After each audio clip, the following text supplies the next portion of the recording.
Us. What's in stinkweed? We don't know. Yeah, we don't know. We need more stuff. We should send her on so she can have a laboratory. We want to know. That's the stinkweed one down there. Yeah. Stinkweed. Yeah, the last one. Somebody that actually analyzed it to see what vitamins were in it. That'd be nice to know. It's really strong. Smell it. How strong it is. It doesn't. You want to smell it? What's it smell like? It's really strong. No, it's not. It smells like glue. I'd probably taste it. No, it smells like that. It smells like what they have in the wood shop. It's really strong. It goes down. It's No, it like that glaze that goes on the wood. It smells like that. Well, I'm eligible and stuff, but I'm not.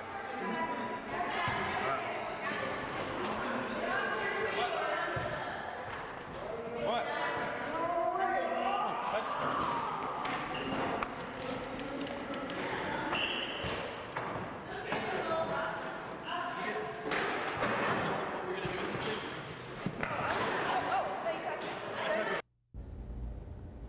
Okay.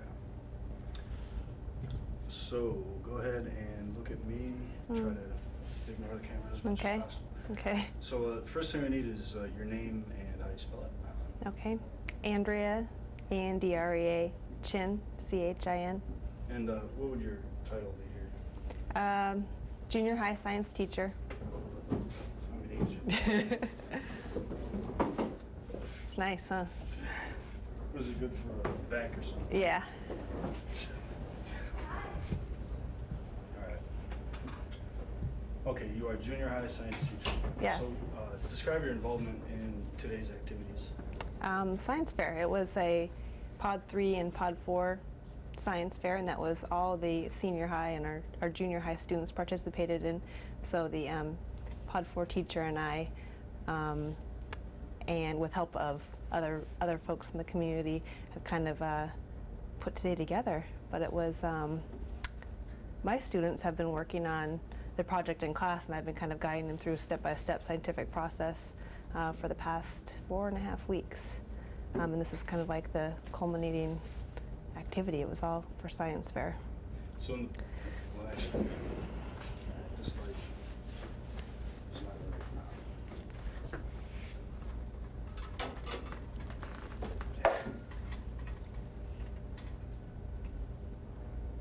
I'm gonna electrocute something here. I'm soaking myself.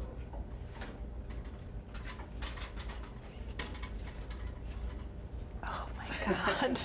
Even worse. I actually normally have gels and things. How's this? So are people normally like look? Well, I never noticed that on TV before. At first, people but squinting.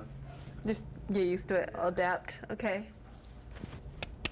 It's just for you. We pull out the big one.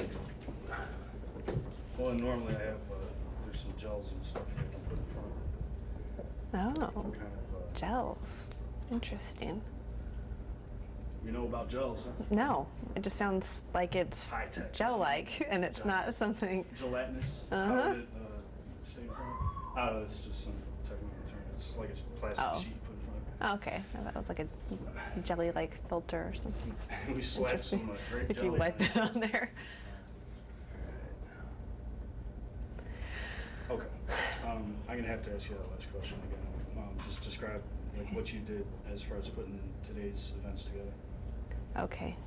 The Pod 4 science teacher and I coordinated the event, the science fair today for all of our students. So all of the 7th through 12th graders were participating in the science fair. So in my classes with the junior high students, basically for the last 4 weeks, I've kind of guided them through step by step the scientific process in order to come up with a culminating project for the science fair today. So the scientific process, is this something that you had not explored with the students before this, or had you, and now you're just reiterating it? I had done pieces of it, but I never followed it all the way through. And it's part of our process standards, which need to be covered for each student at, at each level. So I had been planning on it, but then science fair fell upon us, and I realized, well, this is going to be it. So we had done bits and pieces of the process, making observations, recording data, but as far as like analyzing data and conclusions and the finalizing pieces, this was a first time for me as their teacher to do that. But they've done this previous years. How did the kids, take to it, this whole series of events? And all right, you got 4 weeks to make something. I think they were pretty excited for it because they had been, kind of hinting all year, when are we going to be able to, do our own projects? Because the experiments we had done previously was something that I had guided them through, and it would be something that we did together as a class. But in this case, I said, hey, what are your interests? And then we went from there. So you kind of left it open to each kid, how, each human being has a different... Exactly, totally open. We even spent about 2 full days just brainstorming areas of interest.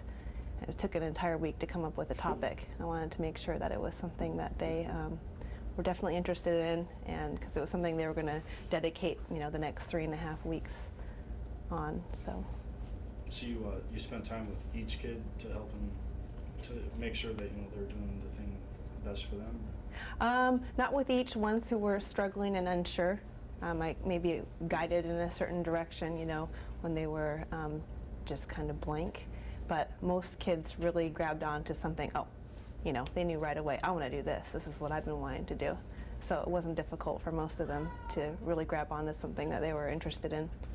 Were any of their ideas just you needed to veto it, like some crazy thing? Yeah, things that, I had some parameters, nothing that would harm people or animals, nothing that I felt that was dangerous, and it had to be doable with the supplies that we had and the supplies that we could get locally and within that time frame. So, there were projects that were above and beyond what our time and our equipment could have managed. So, yeah. So it was all part of the sort of parameters of this was that it has to be local raw materials. For the most part, because we had the 4 weeks, I knew that there wouldn't be time for thumbing through catalogs, placing orders, and whatnot. So I just made several trips down to the AC, many trips down, and it would be things like cotton balls and eggs and nails and simple stuff that we could get here. Okay.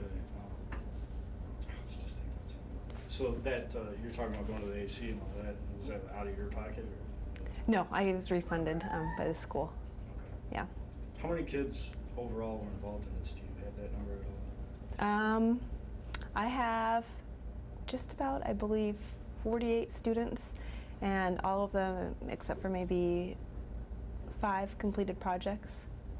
So it was a mandatory thing this year. Yes, it was mandatory, and it was mandatory because it pertains directly to their process standards that they have to meet in their level. So they were passing off their standards as we went along. So Passing off their standards. yeah, we're just on a quality schools model system. This district is where it's standards-based education rather than going from grade to grade.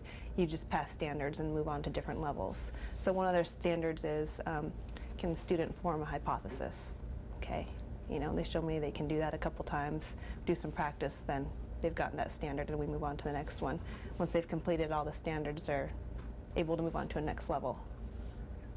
So it's kind of like another grade level that they would go to? Yes, so we don't have grades, and when I'm saying Pod 3 and Pod 4, that is junior high and high school, but we don't actually have grades here. So within each pod there's no gradients or anything, or there's like various levels that are kind of parallel to grades, or? Yeah, yeah. Okay. So you're saying like one individual thing, being able to form a hypothesis would be enough to move them up a level? Nope, they would be, so for their process standards, which is the actual doing of science, the part of where they do science, and then they have content standards, which is the knowledge based. Like the next content standard we're going to touch base on would be evolution genetics. Okay, so, but as far as the process standards go, there are 15 of them. And once they meet all those 15 standards in their level and the content standards that are in that level, then they move up. So there will be something like, 20-some standards in each level. So it's not one by one. Okay. So this, the science fair, what's going on here, it's for the last 4 weeks that the kids have been kind of planning their thing and all that. Were they basically like, just right off the bat, they're real excited about it and getting into it, or did maybe someone take a little persuasion? Or? Yes, but very few took persuasion. Most of them were, all right, we're doing it. I was questioned by very few students, why do we have to do this? And I don't want to do this. And in that case, I just laid it back to, well, that's what we're doing in this class, and that's how you're going to meet your standards. And as I said, there were a few students who didn't complete projects. So basically, the only thing that would happen is they would have to spend more time going to school or studying more or something like that. Exactly. To make up for it. Exactly. They won't be moved on to the next level until they meet those standards. It wouldn't be like, well, you get a D, but you still pass, and you're going to go into 9th grade next year. It's like more like you need to still meet those standards before you can move on. And I've provided this opportunity for you to meet those standards now. Well, if you want to meet them, you're on your own, So it's standards. There aren't even grades at all? Right. And not grades like A, B, C, D either. It's, if you're passing a standard, it means that you are proficient, is the term we use, proficient or advanced. So it'd be kind of like a C average on it. Proficient would be the equivalent to, and they're not supposed to be equated to grades, but a B. Really? Uh-huh. Okay, so they set the standards a little bit higher than your average kind of school. Maybe any kind of like anecdote or some kind of like crazy thing that happened throughout this process of Bobby blew something up or something. Yeah, Bobby burned his eyebrow off, and it was a project that I was pretty hesitant about, just potato gun, but actually only half an eyebrow. So. Other than that, any lost fingers or toes? No, thank goodness. We were pretty safe, and I actually had a lot of help from an aide in the school and from my Henry Oyuma came in and worked with one of my classes, so I did have a lot of adult supervision in the classroom while it was chaos as it was happening. It was just madness, but I did get a lot of help, people poking their heads and seeing what they could do and, helping kids along. So that was nice. So this junior high thing that you're doing is not actually junior high, it's Pod 3? Pod 3, yeah. Okay, so this is the only class in this village town for Pod 3, is that right? No, Pod 3 Science. Or Pod 3 Science? Yes, yep. So there's another one for the Pod 4? Pod 4 Science, yeah. That was Mr. Huta, and they're in the high school wing over there. Okay, so basically this was the classroom where all the kids of that level were completing their projects and all that kind of thing.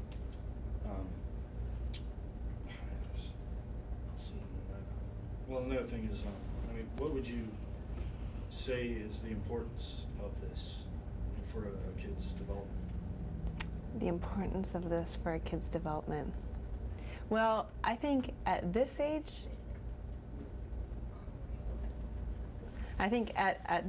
in the junior high level, I think it's just important to engage them in science and get them excited about it. And I think that this served its purpose in doing that. And they'll be buckling down to more difficult levels of science in years to come. But I think for them at this, junior high level, being able to have a little bit of playtime and learning, the process along the way was a good experience. So it's some about the cognitive development and that kind of thing. So they're still kind of young, but they're actually a little older than a child. So you're teaching them something and that at the same time. Yeah. I guess I'm trying to be leading with some of these thoughts in that.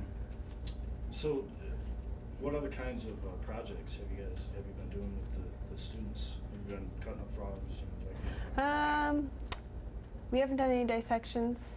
I guess just before this, we finished up a human body project where I gave them miscellaneous materials, and as teams, they were to design a life-size model of a human body using whatever it was they could get their hands on. And that was a pretty big project that we did just before science fair. Before that, we've done, wow, all kinds of, off the top of my head, what have we been doing? It's like the whole year's almost over. What did we do? What did we do, Irene? Third quarter is over halfway over. So we have a quarter and less than a half. We have 12 weeks. No, 11 weeks. So this whole project and science fair and that, even though it's sort of a mandated thing, they're kind of competing against each other for a prize, for recognition and that kind of thing. Yeah, and I guess that's what science fair is known as. I don't harbor much of a competitive spirit, so for me it was, let's participate in this. Everybody's going to get recognized. I've actually already started making awards for everybody who participated. It wasn't about who's getting a ribbon, who's going to Galvin, who's going to state. It was more about getting involved and, kind of working our way through the scientific, method. So did you see a lot of? No, go on. So it seemed like even just when I was out there in the gym, there's a lot of like problem solving on the fly going on, even where they had kind of an idea maybe they came up with, and then they had to figure out how to do it, how to implement it, and that kind of thing, versus like maybe some of the other regular normal projects were maybe delineated in all the steps you got to do. Is there some of a difference in that? I think so. Some of them were real, almost like textbook examples of a science fair project. I know this step, this step, this step. Some of them were had a more creative bent to them, where they were doing problem solving. But either way, everybody came across some types of obstacles where there's always an obstacle where they'd have to work their way through. And another large part of the science fair experiment was I paired up with the writing teacher and to meet some of their writing standards and research paper. So they did an incredible amount of background research, produced a research paper with their bibliography and everything. I think for some of them it was their first research paper they've ever written, and that was related to their science fair project. So they did the background research in English. I don't even know why I started talking about this. No, this is great. Okay. I need Okay. this. Yeah. They did their background research, so they were basically working on the science fair project for 2 hours a day. An hour in my class, an hour in the writing teacher's class for the past month.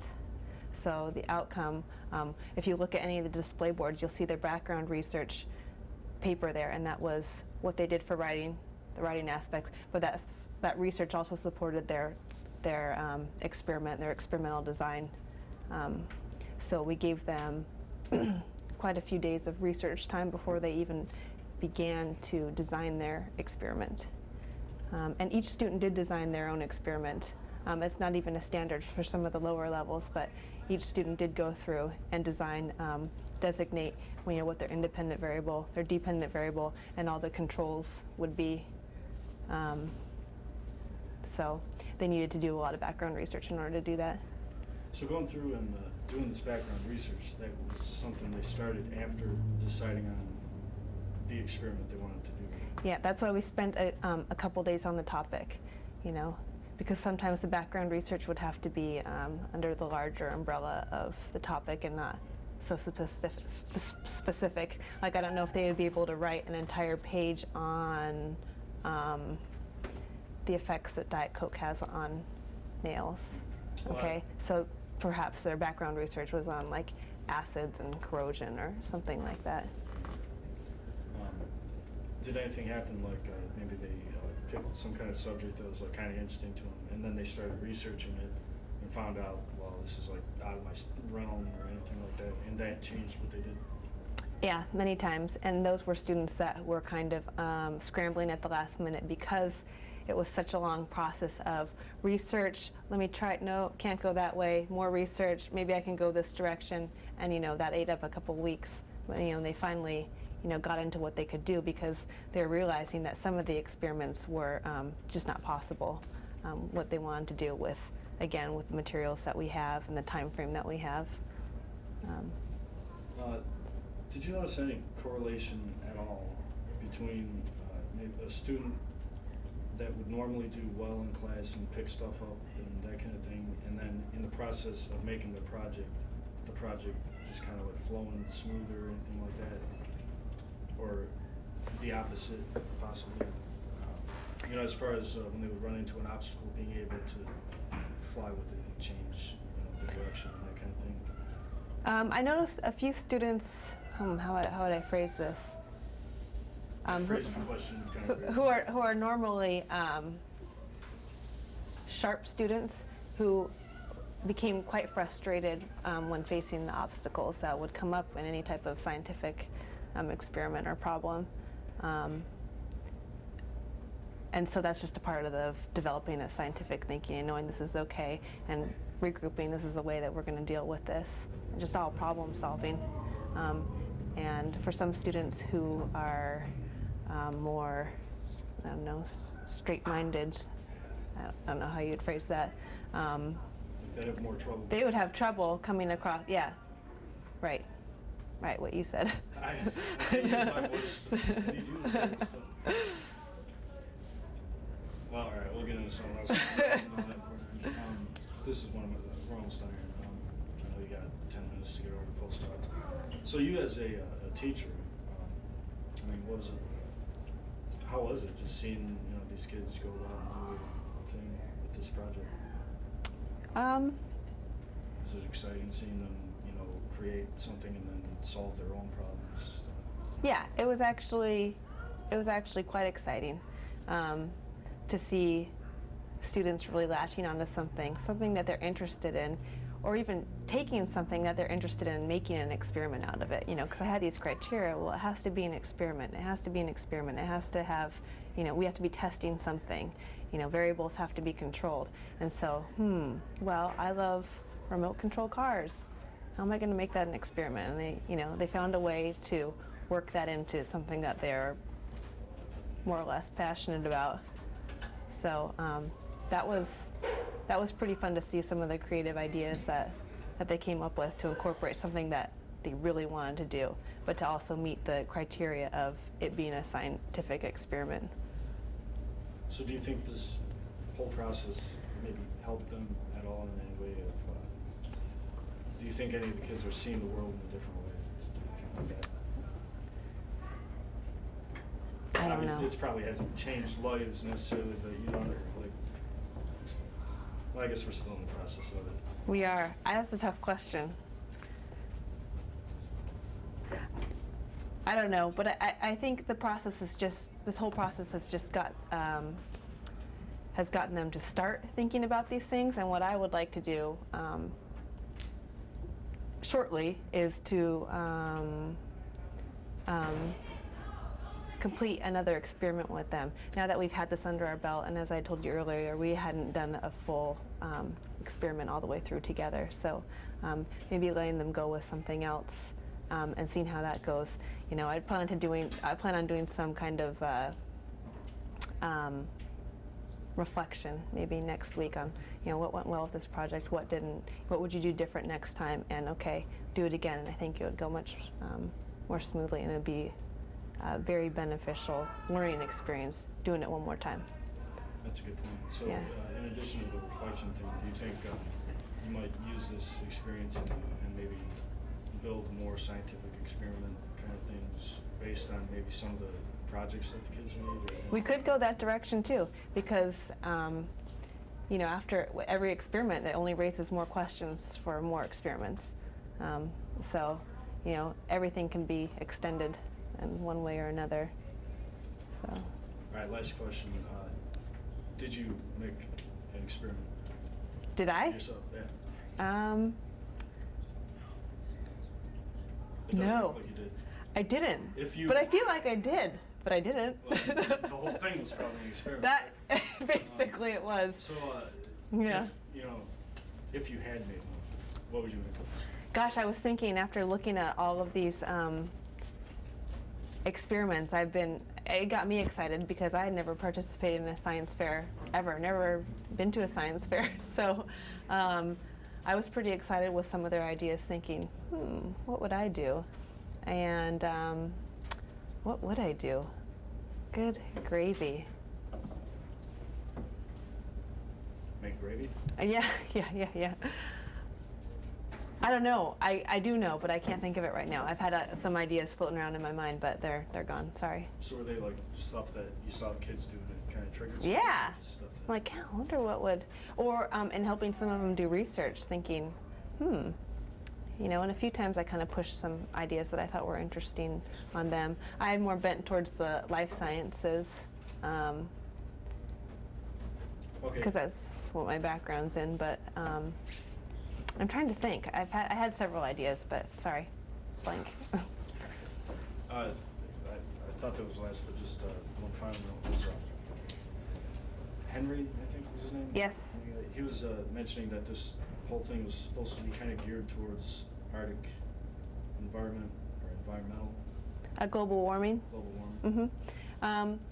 Not the whole thing, but my upper level students focused on projects with global warming. And actually, that might have been one of my ideas, looking into like different types of biofuels. That was something I thought would have been cool. If I wanted to try and push that on a student, I would like to have done something like that. But yes, yeah. Hey, do this for your experiment.